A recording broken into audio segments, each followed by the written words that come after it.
नमस्कार श्रोते हो. तर आपण ऐकत होतो तू माझी होशील ना याचा अंक दुसरा.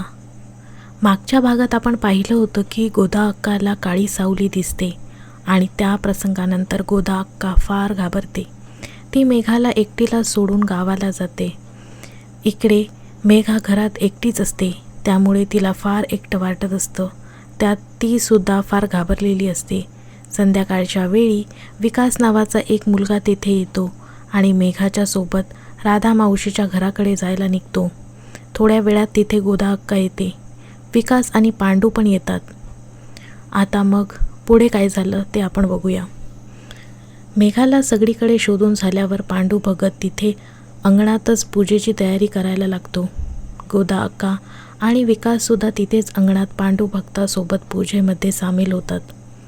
इकडे मेघा विकास नावाच्या मुलासोबत राधा मावशीच्या घराकडे जात असते. जंगलातून वाट तुडवीत ती आजूबाजूला पाहत असते. तेवढ्यात विकास तिला आवाज देत म्हणतो, ते बघा बाईसाहेब, तो आहे राधा मावशीचा घर. तसं मेघा लगेच त्या दिशेने पाहते तर थोड्या अंतरावर एक छोटंसं घर असतं. तिथे आसपास फार घरं नसतात, पण तिथून पुढे थोड्याच अंतरावर काही घरं दिसू लागतात. यावरून ती अंदाजा लावते की कदाचित ती जागा गावाबाहेरची असावी. मेघा लगेचच विकासकडे पाहण्यासाठी नजर फिरवते, पण त्यावेळी तिथे कोणीच नसतं. ती पटकन मागे वळून पाहते. इकडे तिकडे बघू लागते, पण तिथे आसपास कोणीसुद्धा नसतं. मेघाला आता आणखीनच भीती वाटायला लागते. ती 1-2 वेळा विकासला आवाज पण देते, पण कुणाचाच प्रतिसाद मिळत नाही. तेवढ्यातच तिच्या मागून अगदी तिच्या पायाजवळूनच काहीतरी जातं आणि त्या स्पर्शाने ती जोरात किंचाळते. ती मागे वळून पाहते तर तिथे कोणीच नसतं. इकडे बंगल्याजवळ पांडू भक्ताची पूजा सुरू असते. पूजा करतानाच त्याला अंदाजा आलेला असतो की काहीतरी विपरीत घडणार आहे. ते विचार करून त्याच्या चेहऱ्यावरचा अगदी रंगच उडून जातो. ते पाहून गोदा अक्का त्याला विचारते, काय झालं? फार भयानक आहे, खूप वाईट आहे हे सर्व. त्या वाड्याचा दरवाजा समोर बांधलेली सुरक्षा रेषा कदाचित त्या प्रसंगानंतर कमजोर झाली असावी आणि तीच संधी साधून त्यांनी बाहेर प्रवेश घेतला, पांडू भगत म्हणतो. त्यांनी म्हणजे कोणी? भूत म्हणायचं आहे का तुम्हाला? गोदा अक्का विकासला जवळ घेत म्हणते. विकाससुद्धा हे सर्व ऐकून फार घाबरतो. तो घरी जाण्यासाठी गोदा अक्काकडे हट्ट करतो. घाबरू नका, तुम्ही इथे सुरक्षित आहात. या कुंकुमाच्या गोलातच राहा, तुम्हाला काहीच होणार नाही. ती भूतसुद्धा वाड्याबाहेर तसं पाहिलं तर कमजोरच असणार, पण तरीही जास्त वेळ न घेता आपल्याला काहीतरी करावं लागेल, नाहीतरी काहीतरी अनर्थ होऊन जाईल, असं म्हणत पांडू भगत पूजेला सुरुवात करतो. इकडे मेघा फार घाबरलेली असते, म्हणून ती काहीच विचार न करता समोर दिसणाऱ्या घराकडे धावत जाऊ लागते. तेवढ्यात मागून कोणीतरी तिचा पाय खेचतो आणि जोरात जमिनीवर पडते. ती पटकन मागे वळून पाहते तर तिथे तिचं पाय आणि हातावर चालणारी मुलगी तिच्या पायाजवळ बसलेली असते.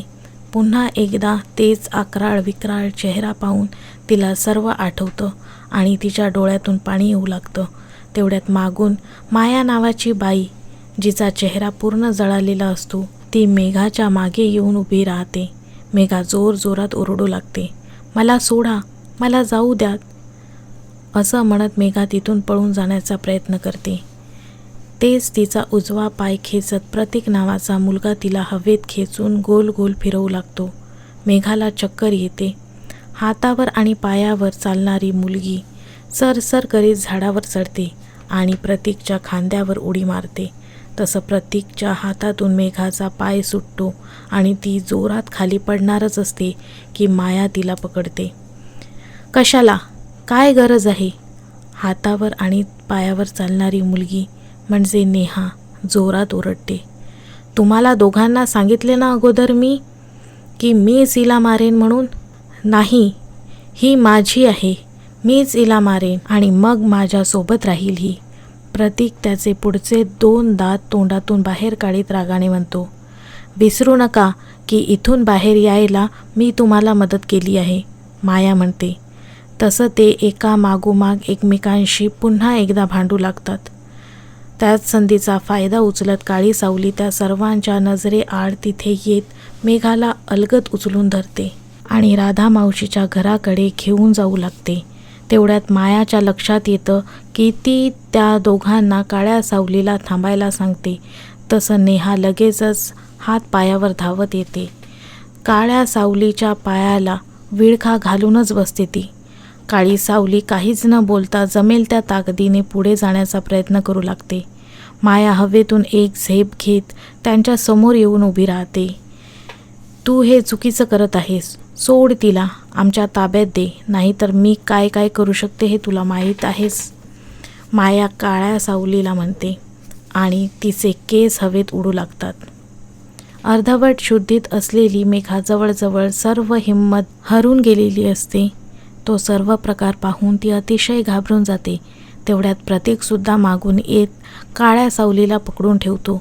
काळी सावली पूर्ण प्रयत्न करत असते हळूहळू पुढे जाण्याचा, पण त्या तिघांच्या शक्तीपुढे तिचाही नाईलाज होतो. मेघाला खाली उतरवत ती सावली ओरडू लागते, पळ इथून, पळ तू, काही नाही होणार तुला, जा इथून तू. मेघा इतकी घाबरलेली असते की तिथून थोड्याच अंतरावर असलेल्या राधा मावशीच्या घरापर्यंत जाण्याची सुद्धा शुद्ध नसते. तरीही ती धावण्याचा प्रयत्न करते, पण तिचा उजवा पाय तिला साथ देत नसतं. ते जीवाच्या आकांताने ओरडू लागते. माया तिच्याकडे धाव घेणारच असते की तिकडून पांडू भगत पूजेचा एक भाग संपवत स्वाहा म्हणते. पेटवलेल्या अग्नीमध्ये तांदूळ फेकीत देवाचा जप सुरू करतो. त्या क्षणी माया जोरजोरात हवेत उडत मागे जमिनीवर येऊन आदळते. ते पाहून प्रतीक मेघाजवळ झेप घेतो. तो सुद्धा पांडुभक्ताच्या पुढच्या मंत्राला स्वाहा म्हणत मागे येऊन कोसळतो. सुरू असलेला प्रकार मायाच्या चांगलाच लक्षात येऊ लागतो. ती त्या दोघांना खुणावत मागे यायला सांगते आणि ते तिघेही लगेच धावत वाड्याच्या दिशेने जाऊ लागतात. काळी सावलीसुद्धा तिथून गायब होते. मेघा कशीबशी जमेल तितकी हिंमत जुळवीत राधा मावशीच्या घराजवळ पोहोचते. तिथे येऊन समोरच्या पाण्याने भरलेल्या बादलीजवळ येऊन ती पडते. बादलीला धक्का लागून समोर असलेले हंडेसुद्धा खाली पडतात आणि त्या आवाजाने राधा मावशी बाहेर येते. कोण आहे, कोण आहे तिकडे? तुळशीमाळ जपत बाहेर येत राधा मावशी म्हणते. तिथे मेघाला पडलेली पाहून ती तशीच घाईघाईत बाहेर येते आणि मेघाला आत घेऊन जाते. तिचे कपडे पूर्ण भिजलेले असतात. राधा मावशी तिला बदलण्यासाठी कपडे देत दुपारपासून काहीच न खाल्ल्यामुळे ती फार थकलेली असते. राधा मावशी तिला जेवायला देते. तिच्या पायावर गरम पाण्याच्या बाटलीचा शेक देत तिला आराम करायला सांगते. पण मावशी, ते मेघा म्हणतच असते, काही बोलू नका बघा.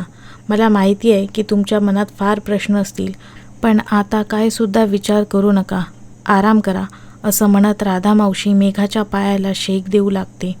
तिला आता थोडं बरं वाटत असतं. तिला कधी झोप लागते हे तिला कळतच नाही. दुसऱ्या दिवशी सकाळी तिचे डोळे उघडतात आणि ती पाहते तर तिच्या बेडरूममध्ये बंगल्यात असते ती. तिला फार आश्चर्य वाटतं, कारण तिला काल रात्री जे काही झालं ते चांगलंच आठवत असतं. ती तिच्या बेडवरून उतरून बाहेर जातच असते की तेवढ्यात सुधीर आत येतो आणि मेघाला बेडवरून न उठण्यास सांगतो. थांब थांब, उठू नकोस, तू अजून कमजोर आहेस, तुला आरामाची गरज आहे, सुधीर तिच्या शेजारीच बसत म्हणतो. नाही, मी ठीक आहे. पण मी इथे कसे काय आले? मेघा सुधीरला विचारते. मी घेऊन आलो. आय एम सॉरी, काल मला यायला उशीर झाला, त्यामुळे तुला काय काय सहन करावे लागले.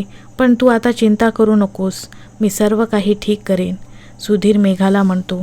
तेवढ्यात विष्णू तेथे चहा घेऊन येतो आणि मेघा सुधीरला चहा द्यायला सांगते. चहा घेऊन विष्णू तेथून निघून जातो. सुधीर थर्मामीटरने मेघाचा ताप चेक करतो. तिला ताप नसतो. त्याने तिची इतकी काळजी कधीच घेतलेली नसते. त्यानंतर मेघा फ्रेश होते आणि नाश्ता वगैरे करून बंगल्याच्या बाहेर येते. ती फार घाईतच असते, पण तेवढ्यात सुधीर तिला अडवतो आणि ते दोघेही बंगल्याच्या समोर अंगणातल्या झोक्यावर बसतात. झालेल्या प्रसंगाबद्दल तो तिला धीर देत असतो आणि तो तिच्यासोबत काल रात्री जे काही झाले त्या प्रसंगाबद्दल बोलू लागतो. त्याच्याकडून तिला बऱ्याच गोष्टी कळतात. त्या ऐकून तिला फार आश्चर्य वाटतं. शेवटी ते सर्व सांगता सांगता सुधीरला रडू कोसळतं आणि तो तिला मिठी मारतो. 2 क्षण मेघाला काहीच कळत नाही, पण नंतर ती सुद्धा त्याला धीर देऊ लागते आणि त्याच्या पाठीवरून अलगद हात फिरवत ती सर्व ठीक होईल, आपण सर्व ठीक करू असे ती म्हणते. मेघा स्वतःला सुधीरच्या मिठीतून सोडवत त्याला धीर देऊ लागते. अचानक दुपारच्या उन्हात सोसाट्याचा वारा सुटतो. सगळीकडे हळूहळू अंधार पडू लागतो. सुधीरच्या खांद्यावर मेघाचा हात असतो. तिची सहज नजर फिरते तर त्याच काळ्या सावलीचा चेहरा तिला समोर दिसतो. तशी ती दचकतेच. त्या सावलीचा काळा रंग हळूहळू निळा होऊ लागतो. डोळेसुद्धा लाल भडक होतात आणि पुढच्या क्षणी डोळ्यातून पाणी बाहेर येत मेघाच्या हातावर पडतं. तसं तिला हातावर जोरदार चटका लागल्यासारखं जाणवतो. ती जोरात ओरडते. काय झालं? सुधीर विचारतो. माझा हात, मेघा धाप देत म्हणते. अरे बाप रे, हा तर भाजलाय, पण कसं काय? अचानकच कसं काय? सुधीर तिला विचारतो. नाही माहीत, मेघा म्हणते. तेवढ्या तिथे पांडू बघत येतो. ते पाहून सुधीर थोडा गोंधळतो. तो लगेच मेघाला बंगल्याच्या आत जायला सांगतो. मेघासुद्धा काहीच पुढे न बोलता आत जाते. आत गेल्यावर विष्णूकडे ती हातावर काही लावण्यासाठी मागते. विष्णू लगेच तिच्या मागोमाग मलम घेऊन येतो. तुम्ही का करत आहात हे सर्व? मेघा विष्णूला विचारते. बाईसाहेब, जे सुरू आहे ते सर्वांच्या भल्यासाठी सुरू आहे. माझं काय भलं आहे यात? मेघा रागात विचारते. तसं विष्णू पुढे काहीच बोलत नाही. तो तिला हातावर लावायला मलम देऊन तिथून निघून जातच असतो की पुन्हा मागे वळून पाहतो. बाईसाहेब, आता तुम्हाला त्या सावळीचा काहीच त्रास होणार नाही बघा. काल रात्रीच आम्ही तिथे होम करून पूजा घेतली होती. बघा आता ती सावली बंगल्याच्या आत मुळीच येऊ शकणार नाही. विष्णू मिस्किलपणे हसत म्हणतो. मेघा काहीच बोलत नाही. तिला काय करावं तेच कळत नसतं. नजरेसमोरून काल रात्री झालेला प्रसंग सतत जात असतो तिच्या. नक्की काय खरं आणि काय खोटं हेच तिला समजत नसतं. रात्री राधा मावशीच्या घरी.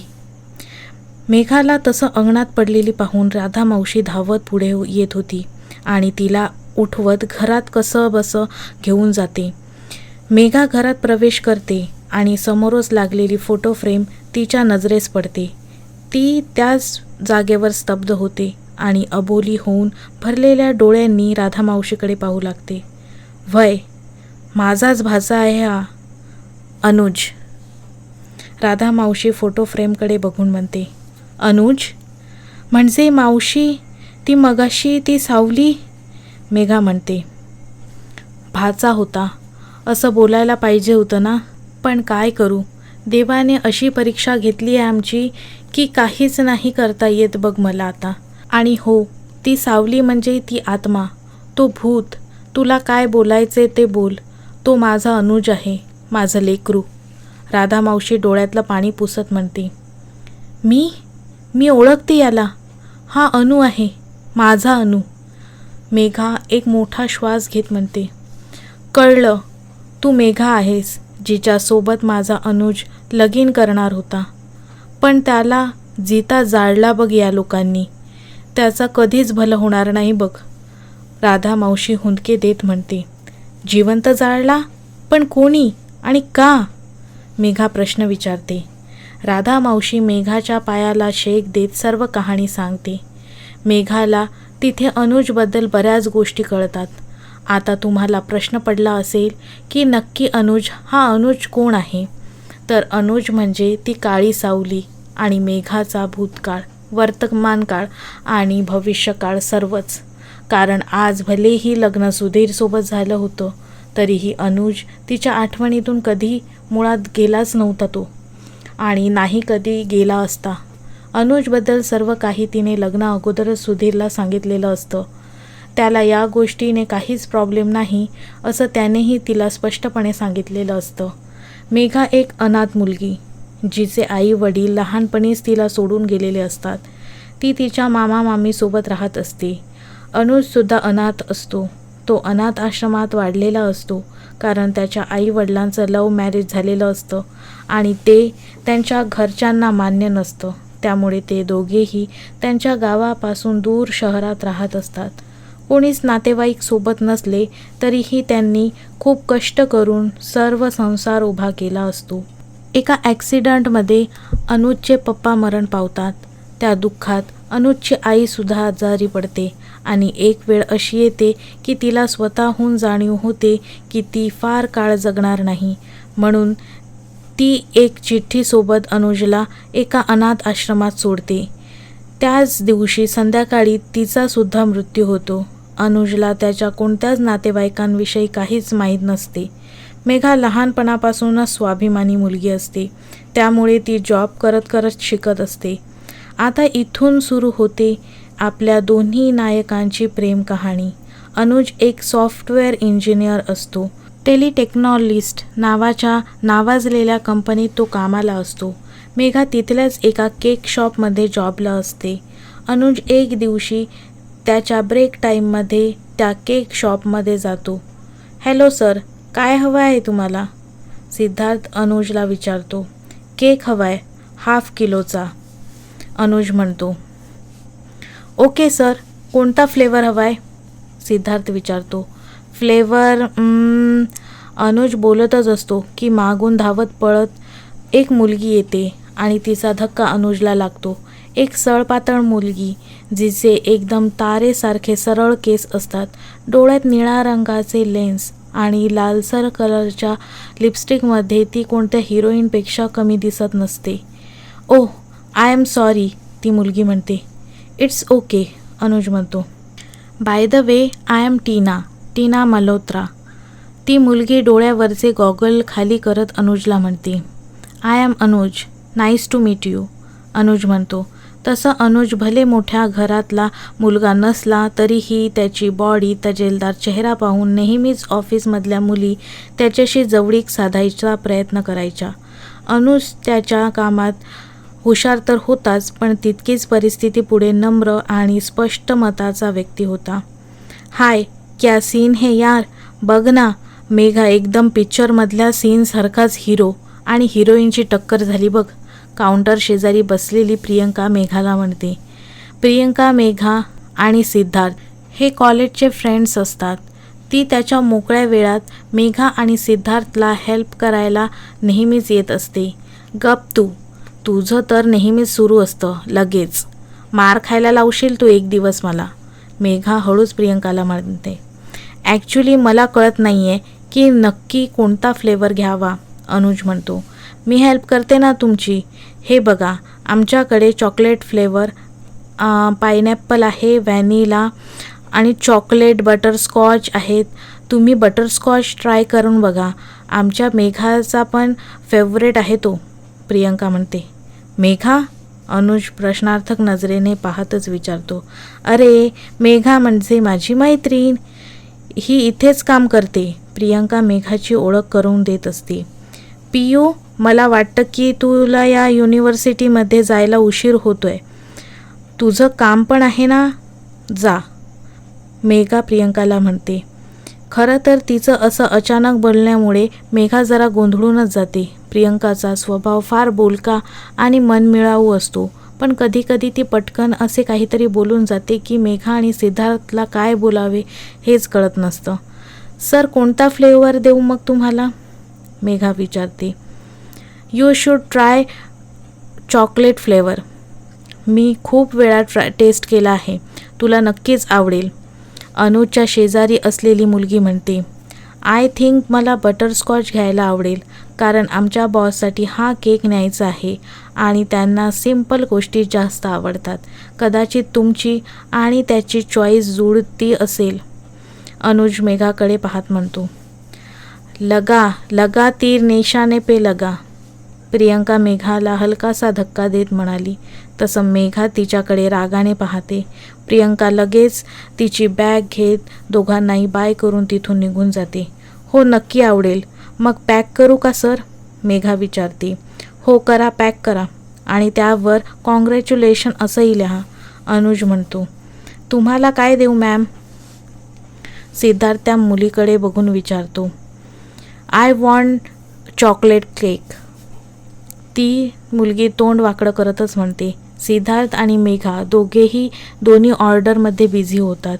तेवढ्यात अनुजला कोणाचा तरी कॉल येतो. तो तिथून पटकन निघून जातो. तेवढ्यात मेघा त्याला आवाज देत म्हणते, सर तुमचा cake. Oh I am sorry, मी जरा घाईत आहे. इथे समोरच आमची कंपनी आहे, तर या ॲड्रेसवर तुम्ही प्लीज हा केक आणून द्याल का? असं म्हणत अनुज त्याच्या कंपनीचा कार्ड तिथे ठेवत तिथून घाईत निघून जातो. अरे हे काय आहे? झालं तर होतं, फक्त नाव टाकायचं बाकी होतं. एवढी कसली घाई? मेघा म्हणते. असतात कामं, यू नो, ऑफिसमध्ये. अरे I am sorry, you don't know ऑफिसमध्ये किती प्रेशर असतं, किती काम असतात. समोर असलेली मुलगी तोऱ्यातच म्हणते. जाऊ दे ना मेघा, मी येईन देऊन, सिद्धार्थ म्हणतो. सिद्धार्थ समोर असलेल्या मुलीला तिची ऑर्डर देतो आणि ती तिथून निघून जाते. मेघाला मात्र तिचा फार राग येतो, पण थोड्याच वेळात ती सुद्धा तिच्या कामात व्यस्त होऊन जाते. सिद्धार्थ अनुजची ऑर्डर रेडी करत केक व्यवस्थित पॅक करतो आणि तो ऑर्डर पोहोचवायला जातच असतो की एक कॉल येतो आणि तो कॉल रिसीव करतो. हॅलो, बेकिंग केक वर्ल्ड, काय हवं आहे तुम्हाला? सिद्धार्थ विचारतो. हां, मला एक इव्हिनिंगसाठी 4 किलोचा केक ऑर्डर करायचा आहे आणि एक 2 किलोचा. डिझाईन मी तुम्हाला व्हॉट्सअप करते, पण वेळेवर केक मिळेल ना आम्हाला? ते काय आहे, आज ना माझ्या दीदीची एंगेजमेंट आहे, तर त्यासाठी केक हवा आहे, समोरची व्यक्ती म्हणते. हो हो मिळेल ना, तुम्ही वेळ सांगा, मी केक रेडी ठेवतो, सिद्धार्थ म्हणतो. समोरच्या व्यक्तीकडून सर्व डिटेल्स घेतल्यावर सिद्धार्थ मेघाला अनुजच्या कंपनीत केक ऑर्डर द्यायला सांगतो. काय आहे यार सिद्धू, तू म्हणाला होतास ना की तू जाशील म्हणून, आणि आता मला कशाला पाठवतोयस तिकडे? मेघा नाराजच होत म्हणते. अगं तुला माहिती आहे माझ्याकडे काहीच ऑप्शन नाही आहे, नाहीतर मीच गेलो असतो ना. आताच एक मोठी ऑर्डर आली आहे आणि रवीसुद्धा सुट्टीवर आहे. आता वर फक्त मुकेश आहे, सो मला त्याची हेल्प करावी लागेल. सिद्धार्थ तिला सर्व एक्सप्लेन करत सांगतो. ठीक आहे बाबा, जाते, दे तो केक, मेघा म्हणते. सिद्धार्थ पॅक केलेला केक मेघाच्या हातात देत स्वतःच्या कामाला लागतो. मेघा तो केक घेऊन अनुजच्या कंपनीत पत्ता शोधत जायला निघते. तेवढ्यात तिला प्रियंकाचा कॉल येतो. हाय डार्लिंग, काय सुरू आहे? प्रियंका म्हणते. तुझ्या हिरोची डिलिव्हरी द्यायला चालली आहे ना? मेघा म्हणते. खरंच का? येऊ का ग मग मी? प्रियंका मस्ती करत विचारते. हो ये ना, तो वाटच बघतोय तुझी, मेघा तिला उत्तर देत म्हणते. पण मला तुझी सेटिंग लावायची आहे ना त्याच्यासोबत, प्रियंका म्हणते. गप ग वेडे, काही पण बोलतेस काय नेहमी? चल बस झालं, तू ठेव आता कॉल, मला कंपनी शोधू देत या माणसाची. असं म्हणत मेघा प्रियंकाला बाय करत कॉल ठेवते. रस्त्यात जाणाऱ्या एका व्यक्तीला मेघा अनुजच्या कंपनीचा ॲड्रेस विचारते आणि तेव्हा तिला समजतं की ती कंपनी तिच्या समोरच असते, अगदी तिच्या केक शॉपपासून 5 मिनिटांच्या अंतरावर, आणि गेल्या 15 मिनिटापासून ती बिचारी भलतीकडे शोध घेत असते. 5 मिनिटाच्या अंतरावर कंपनी आहे, ऑर्डर द्यायला नाही येऊ शकत का? जाऊ दे, आता इथे गेटवर केक देऊन जाते बाबा मी, उगाच ताप झाला एवढ्या वेळापासून, मेघा स्वतःशीच बडबडत असते. ती गेटवर केक द्यायला जाते. तिथे तिला कंपनीचा वॉचमॅन अडवतो. ती त्याला ती ऑर्डर द्यायला सांगते, पण तो म्हणत असतो की अशी काही ऑर्डर नाही दिली आहे, आणि ती त्याला पुन्हा पुन्हा सांगत असते की इथलाच ॲड्रेस दिला आहे. तेवढ्यात तिला सिद्धार्थचा कॉल येतो. काय ग, कुठे आहेस? अजून नाही पोहोचलीस का? त्यांचा आत्ताच कॉल येऊन गेला, ऑर्डर मिळाली नाही म्हणून, सिद्धार्थ म्हणतो. अरे यार सिद्धू, एकतर मी भलतीकडे ही कंपनी शोधत होते आणि आता गेटवरच आहे, पण हा वॉचमॅन काही ऑर्डर द्यायला तयारच नाही, म्हणतो अशी ऑर्डर कुणीच दिली नाही म्हणून, मेघा म्हणते. असं कसं? थांब तू, मी जरा त्यांना कॉल लावतो. असं म्हणत सिद्धार्थ अनुजला कॉल लावतो आणि घडलेला प्रसंग सांगतो. अनुज मेघाला तिथेच थांबायला सांगतो आणि पुढच्या 2 मिनिटातच तो तिच्या समोर येतो. ओय हॅलो, ओ मॅडम, अनुज हळू आवाजात मेघाला हाक मारत असतो, पण मेघाचं लक्ष नसतं. बघ ना ओय, अनुज पुन्हा एकदा हाक मारतोय. हां सर, तुमची ऑर्डर. मेघा बोलतच असते की अनुज पटकन तिच्याजवळ येत तिचा हात पकडून तिला गेटपासून जरा दूर एका गल्लीत घेऊन जातो. त्याने जसं तिचा हात पकडला होता तसं तिला फार राग येतो, पण ती फार गोंधळलेली सुद्धा असते. ओ आय एम सॉरी, अनुज मेघाचा हात सोडत म्हणतो. काय झालं, तुम्ही मला इथे घेऊन का आलात, मेघा विचारते. ॲक्च्युली ते काय आहे, आमचं ऑफिस थोडं दुसरीकडे आहे, अनुज हळूच तिला म्हणतो. त्यात तिथे सौरभ येतो. सौरभ अनुजचा मित्र असतो. तो अनुजसोबत काम करीत असतो. काय यार तुला सांगितलं होतं ना की गेटजवळ थांब म्हणून, अनुज सौरभकडे पाहत म्हणाला. अरे भाई, ते जरा नेचर कॉल आला होता, कसं थांबवता येणार, सौरभ हळूच अनुजच्या कानात सांगतो. सॉरी हां, तुम्हाला त्रास झाला, सौरभ मेघाला म्हणतो. ठीक आहे, तुम्ही बिल पे करा, मला उशीर होतोय जायला, मेघा म्हणते. ओ शिट, मगाशी घाईघाईत मी बिल पे केलंच नाही. अरे यार, आणि आता मी माझा पॉकेट पण आतमध्येच ठेवून आलो आहे, अनुज सौरभकडे पाहत म्हणतो. माझ्याकडे नको पाऊस भाई, तुला माहिती आहे आपण कॅश ठेवतच नाही कधी, सौरभ हात वर करत म्हणतो. एक काम करा ना, तुम्ही आमच्यासोबत चला, म्हणजे मी बिल पे करेन, अनुज म्हणतो. नाही प्लीज, तुम्ही कोणाला तरी आणायला सांगा, कारण मला खरंच खूप लेट होत आहे, मेघा म्हणते. प्लीज समजून घ्या ना, फक्त 2 मिनिट लागतील आणि आमच्यामुळे तुम्हाला त्रास झाला एवढा त्यासाठी खरंच सॉरी, प्लीज आज चला ना, अनुज म्हणतो. मेघाला मुळीच त्यांच्यासोबत जायचं नसतं, पण अनुजच्या खूप रिक्वेस्ट केल्यानंतर ती त्याच्यासोबत जायला तयार होते. सौरभ कॉलवर कोणाशी तरी बोलत असतो. प्लॅन रेडी ठेवा आणि काळजी घ्या की कोणाला कळता कामा नये. त्याचे हे शब्द ऐकून मेघाला जरा वेगळंच वाटतं, तरी ती त्याच्या मागोमाग चालत असते. कंपनी वेगळ्याच बाजूला राहते आणि ते एक वेगळाच वळण घेतात. एका गल्लीतून ते एका काम अर्धवट असलेल्या बिल्डिंगमध्ये जातात. ते पाहून मेघाच्या मनात अनेक प्रश्न येऊ लागतात. अरे यांनी तर एक ॲड्रेस सांगितला होता, या बाजूच्या कंपनीचा दिलेला, पण आता हे भलतीकडेच घेऊन चालले आहेत मला. आणि त्यात हा मुलगा कोणाशी तरी बोलत होता मगाशी, पण हे दोघे काहीतरी इशारे करत होते. नक्की कसले काय काम करतात ही लोक, चोर वगैरे तर नाही ना. ओ नो, मी कुठे फसली आहे आता, मेघा मनातच विचार करत असते. अरे यार, या बिल्डिंगमध्ये पण कोणीच नाही दिसत आहे, नक्की यांचं कुठं ऑफिस आहे, काय करू काहीच कळत नाही आहे. पियू आणि सिद्धूला कॉल करू का, मेघा मनातच विचार करते. तिला अर्ध्या रस्त्यात थांबलेले पाहून अनुज म्हणतो. ओ मॅडम चला, येताय ना, आपल्याला वर जायचं आहे. त्याच्या आवाजाने मेघा भानावर येते आणि म्हणते. अजून किती वर पोहोचवणार आहे काय माहीत, मेघा मनातच म्हणत असते. हो हो येते. मेघा त्या दोघांच्या मागोमाग जाते. फर्स्ट फ्लोअरवरून ते लिफ्टमध्ये 3rd फ्लोअरवर जातात आणि तिथून एक जिना चढून ते 4थ्या मजल्यावर पोचतात. पुन्हा मेघाच्या मनात प्रश्न येते. अरे लिफ्टमध्ये यायचं होय तर ग्राउंड फ्लोअरवरूनच का नाही आलोत, आणि आलोत तर आता पुन्हा मध्येच उतरून एक जिना चढून का आलोत, याला काय अर्थ आहे, तिला पुन्हा विचारात पाहून अनुज म्हणतो. पोचलो आपण, या आता तुम्ही, मेघा पटकन उत्तर देते. नाही नको, तुम्ही तुमचं पाकीट घेऊन या, मी इथेच थांबते. अनुज पुढे येतो. आता इथवर आला आहात तर आमचं ऑफिस पण पाहून घ्या, काही विचार करू नका, या आता. त्याच्या सांगण्यावरून मेघा आत जाते. आत जाऊन ती इकडे तिकडे पाहू लागते.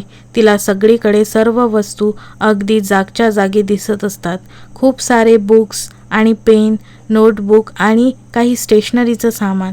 समोरच्याच भिंतीवर लावलेला बोर्ड आणि त्यावर पिनने अटॅच केलेले काही पेपर्स, ते सर्व पाहून तिला वेगळंच वाटू लागतं. ती मनातच विचार करू लागते. अच्छा, तर हे डिटेक्टिव्ह आहेत.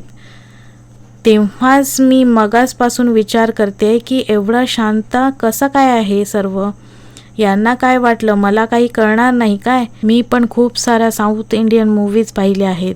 अनुज मेघाला बसायला खुर्ची देतो आणि तिला केकचं पेमेंट करण्यासाठी त्याचा पॉकेट शोधू लागतो. तेवढ्यात सौरभ हलक्या आवाजात म्हणतो. आले आले, शिट, आता. त्याचा आवाज ऐकून अनुज त्याला दरवाजा लावून घ्यायला सांगतो. तसं सौरभ दरवाजा लावून घेतो. मेघाला कळतच नसतं की नक्की तिथे काय सुरू आहे ते. त्या दोघांची धावपळ सुरू होते. मेघा ते पाहून आणखीनच गोंधळते. ती त्यांना काही विचारणार तेवढ्यात सौरभ सर्व पडदे लावून घेतो आणि अनुज लाईट्स बंद करतो. सगळीकडे अंधार होतो, पण सकाळ असल्यामुळे थोडेफार दिसत असतं. मेघा इतकी गोंधळते की तिला नक्की काय करावं त्यावेळी तेच समजत नसतं. तेवढ्यात तिला अनुज आणि सौरभ हातात काहीतरी घेऊन दरवाजाच्या बाजूला लपलेले दिसतात. ती हलक्या आवाजात म्हणते, हे देवा, काय आहे हे सर्व? आणि दुसऱ्या क्षणाला दरवाजा उघडतो.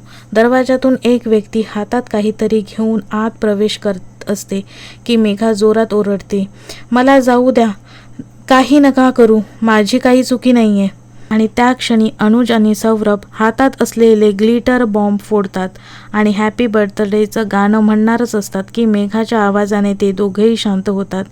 त्यांनाही नक्की कळत नसतं की काय झालंय, ती अशी का ओरडली. 2 क्षणात सर्व शांतच होतं. अनुज लगेच लाईट्स ऑन करतो. मोरे काका हा सर्व प्रकार बघत असतात. ते म्हणतात, काय रे पोरांनो, काय सुरू आहे सर्व? मेघाकडे पाहत अनुज म्हणतो, काय म्हणालात? तुमचा काहीतरी गैरसमज झालाय. मेघा म्हणते, कोण आहात तुम्ही आणि हे सर्व काय चालू आहे? सौरभ म्हणतो, अरे यार, सर्व प्लॅन फ्लॉप झाला. मेघा सौरभकडे पाहत म्हणते, कसला प्लॅन? तुम्ही मगाशी पण कोणाशी तरी कॉलवर प्लॅनबद्दल बोलत होता. हळूहळू अनुजच्या लक्षात येऊ लागतं की नक्की काय प्रकार झालाय. तो मेघाला खुर्चीमध्ये बसवतो. अनुज मेघाला पाणी देत म्हणतो, खरं तर सॉरी, कारण घाईघाईत आम्ही तुम्हाला विसरूनच गेलो की तुम्ही सुद्धा इथे आहात. पण तुम्हाला घाबरायची गरज नाही. खरं तर आज आमच्या मामाचा बर्थडे आहे, म्हणून आम्ही हा सरप्राईज प्लॅन केला होता. मेघा गोंधळलेल्या नजरेने त्यांच्याकडे फक्त बघत असते. ते पाहून अनुज पुढे म्हणतो, हे बघा ना मोरे काका, यांना तुम्ही भेटला होतात ना कंपनीच्या गेटवर, हेच आमचे मामा आहेत. अनुज सर्व प्रकार मेघाला समजावून सांगतो. मेघाच्या सुद्धा आता सर्व लक्षात येतं की ज्यांना ती एवढा वेळ चोर, डिटेक्टिव्ह समजत असते, ते तर साधे एम्प्लॉईज आहेत. ते त्याच कंपनीत काम करत असतात जिथे मेघा केक डिलिव्हर करायला गेली होती. मोरे काका म्हणतात, उगाच घाबरविलं तुम्ही या पोरीला, आणि काय एवढं नेहमी करायची गरज होती? अनुज मोरे काकांना म्हणतो, असं कसं गरज नाही, माझं कोण आहे तुमच्याशिवाय? ते पाहून सौरभ म्हणतो, आणि मी कोणीच नाही. त्या तिघांचा भावनिक संवाद सुरू असतो. तेवढ्यात 2 व्यक्ती जोरात दरवाजा उघडत धावत आत येतात. त्यांना पाहून मोरे काका म्हणतात, आता हे कोण बाबा? त्या दोघांना पाहून मेघा हळूच जीभ चावते आणि स्वतःशीच म्हणते, ओ नो शिट. मेघा, तू ठीक आहेस ना? तुला काही झालं तर नाही ना? प्रियंका मेघाजवळ धावत येते आणि म्हणते, कोण आहात तुम्ही नक्की? सिद्धार्थ पुढे होत म्हणतो, त्या तिघांना काय बोलावं तेच कळत नसतं, कारण आता हा काय प्रकार आहे हे त्यांच्या लक्षात येत नसतं. ते सर्व पाहून मेघा पुढे होत म्हणते, मी सांगते, ते काय झालं ना, तुम्ही मला ऑफिस सांगून या बिल्डिंगमध्ये घेऊन आलात आणि त्यानंतर तुमचं ते बोलणं आणि एकमेकांना इशारे करणं, या सर्वात माझा गैरसमज झाला की तुम्ही. मेघा म्हणतच असते, आम्ही काय? अनुज मेघाला मध्येच अडवत म्हणतो, तुम्ही चोर. मेघा अर्धवट बोलते, काय? तू आम्हाला एवढा वेळ चोर समजत होती? सौरभ मेघाला म्हणतो, नाही, म्हणजे सुरुवातीला मला तसं वाटलं, पण तुमचं ऑफिस पाहून डिटेक्टिव्ह असाल असं वाटलं. आणि ते तुम्ही लिफ्टमध्ये पण चढ उतर करत होता ना, मग जिना चढून पुन्हा तुम्ही वर आणलं, म्हणून मला ते थोडं. मेघा अडखडतच म्हणत होती, म्हणून तुम्हाला वाटलं की आम्ही चोर आहोत. सौरभ म्हणतो, इट्स ओके, त्याची काहीच चूक नाही. आपण असं वागत होतो तर त्यांना तसेच वाटणार ना.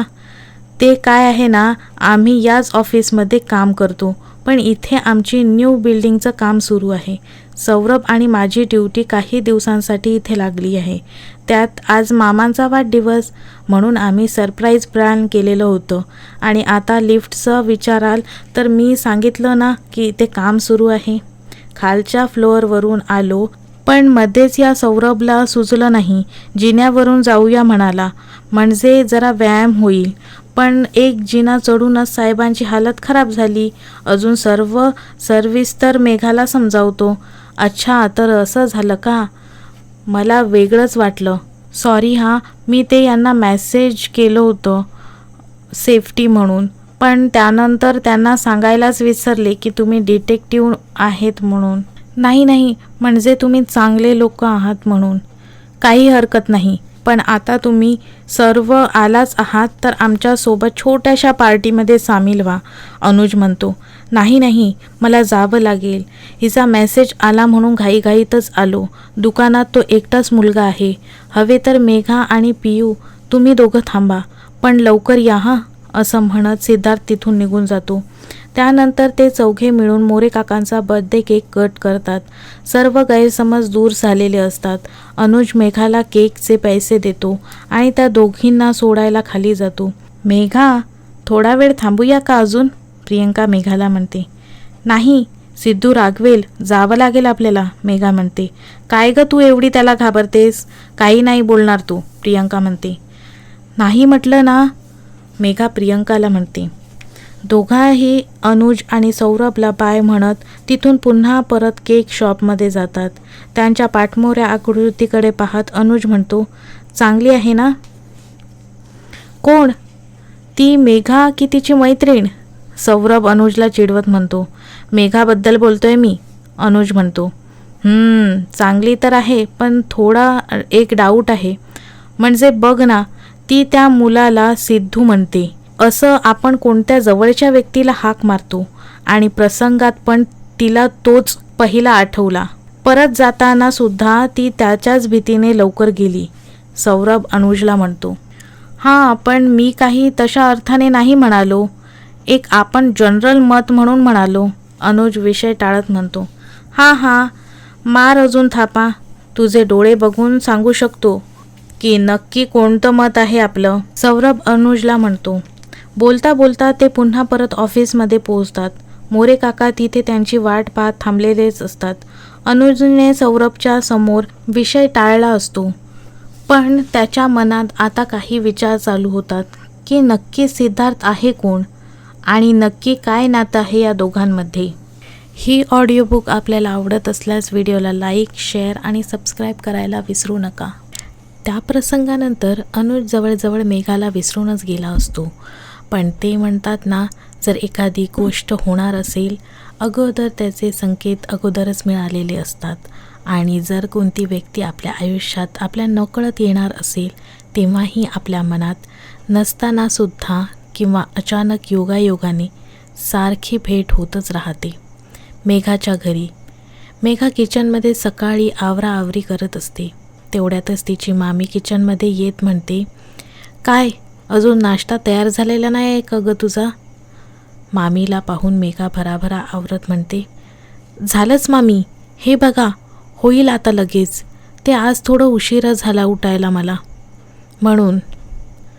मामी मेघाने बनवलेली भाजी छोट्या चमच्याने चाखत म्हणते, लवकर उठत जा ना मग. आवर आता पटकन कर. आणि हो, समरचा टिफिन पॅक कर, त्याला उशीर होईल. मेघा लगेच ते काम बाजूला ठेवते आणि पटकन टॉवेलला हात पुसून मग टिफिन पॅक करू लागते. मामी किचनमधून बाहेर हॉलमध्ये चहाचा कप घेऊन जाते. गुड मॉर्निंग, मामी मामाकडे पाहत म्हणते. Good morning. आपण आज काय गुड मॉर्निंग नाही म्हटलं वाटतं मला, मामा पेपरमधून एक नजर वर करत म्हणतात. का म्हणून? मामी मामाला विचारते. नाश्ता नाही मिळाला अजून, मामा म्हणतो. हां, ते मेघा आवरते आहे, आता थोडा तरी धीर ठेवत जा, मामी मामाला म्हणते. अगं तू पण थोडीशी तरी मदत करत जा ना तिला, एकटीच बिचारी करत असते दररोज सर्व, मामा मामीला म्हणतो. काय म्हणजे बोलायचं आहे तरी काय तुम्हाला? मी काम नाही करत का? मला ऑफिसला जायचं असतं, ती कामं असतात आणि परत घरी येऊन रात्रीचं जेवण कोण बनवतं बरं? त्यात समरचा स्टडी घ्यायचा असतो रोज. आता ती आपल्याकडे राहते तर थोडाफार करते ती, त्यात काय एवढं झालं, रागातच म्हणते. अगं पण तीसुद्धा जॉबला जाते ना, तिची पण घाई होत असणार, मामा मामीला समजावत म्हणतो. जॉब ना केकच्या दुकानात आहे. भाची तुमची तिथलंच काम करत असते. माझ्या ऑफिसची कामं काय सारखी आहेत का? मामी पुन्हा रागवत म्हणते. तुझ्याशी तर बोलणंच चुकीचं आहे. मेघा, नाश्ता काय झाला आहे की नाही? असेल तर घेऊन ये. मामा मेघाला हाक मारत म्हणतो. तेवढ्यात मामा आणि मामीची लाडकी लेक शिवानी तिच्या साखर झोपेतून जागी होत बाहेर येते. मामाला थोडी तरी काळजी वाटत असते मेघाबद्दल, पण मामी आणि शिवानीला ती मुळीच आवडत नसते. त्यांना फक्त त्यांचं काम करणारी कोणीतरी मिळाली या गोष्टीचा आनंद असतो. मम्मा काय आहे हे? परत ऑइली भाजी केली आहे. तुला किती वेळा सांगितलं की मला ऑइली फूड नाही खायचं आहे? शिवानी किचनमधून ओरडत म्हणते. अगं ठीक आहे ना, खा ना एक दिवस, मामी म्हणते. नाही, तुला माहिती आहे ना माझी ब्युटी कॉम्पिटिशनची रिहर्सल सुरू आहे, शिवानी म्हणते. अच्छा ठीक आहे बाबा, मेघा बनवेल काहीतरी, मामी म्हणते. काहीतरी नको, तिला पोहे करायला सांग ना, शिवानी म्हणते. ठीक आहे मेघा, शिवानीसाठी पोहे करून दे जरा थोडे, मामी मेघाला आवाज देतच म्हणते. मेघा बेडरूममध्ये तयारी करत असते. तिला अगोदरच उशीर झालेला असतो, पण तिने आता नकार दिला तर नक्कीच त्या छोट्या गोष्टीवरून रामायण सुरू होईल. म्हणून ती काहीच न बोलता पटकन पोहे तयार करते. तेवढ्या समर तेथे येतो आणि तिची ओढणी हळूच खेचतो. मेघाचं लक्ष त्याच्याकडे जातं. घरात एक तोच असतो जो मनापासून मेघावर प्रेम करत असतो, पण तो आताच नुसता पहिलीत असतो आणि त्याला समजत नसतं की त्याच्या घरातले त्याच्या मेघाताईसोबत कसे वागत असतात. अरे समर, आवरलं बाळ तुझं? चल पटकन चपाती भाजी खाऊन घे, मेघा समरला प्लेट देत म्हणते. तो तिला खुणावून त्याच्याजवळ बोलवतो. मेघासुद्धा जाते, कारण तिला माहीत असतं का बोलवत आहे म्हणून. त्याचं रोजचंच ठरलेलं असतं. समर काही खाण्याअगोदर नेहमीच मेघाला पहिला घास भरवतो. सर्व कामाच्या गडबडीत तिच्या पोटात जर काही जात असेल तर तेच असतं. मेघा बराबर आवरण्याचा प्रयत्न करते, भले कितीही करोत, पण निघताना तिला कोणी ना कोणी हाक मारून काही ना काही काम सांगतच असतं. आरशात पाहता ती एकदा तिची टिकली नीट करते आणि पर्स घेऊन जातच असते की तिला मामा हाक मारतो. मेघा, जरा जाता जाता मला माझ्या बेडरूममधून चष्मा आणून देशील का? मामा लॅपटॉपमध्ये पाहतच म्हणतो. तसं मेघा पटकन पळते आणि मामाला चष्मा आणून देते. तिला अगोदरच उशीर झालेला असतो. बाकी आज कितीपर्यंत येशील ग मेघा घरी? मामा तिला विचारतो. नेहमीसारखं मामा, 9 होतील, मेघा म्हणते.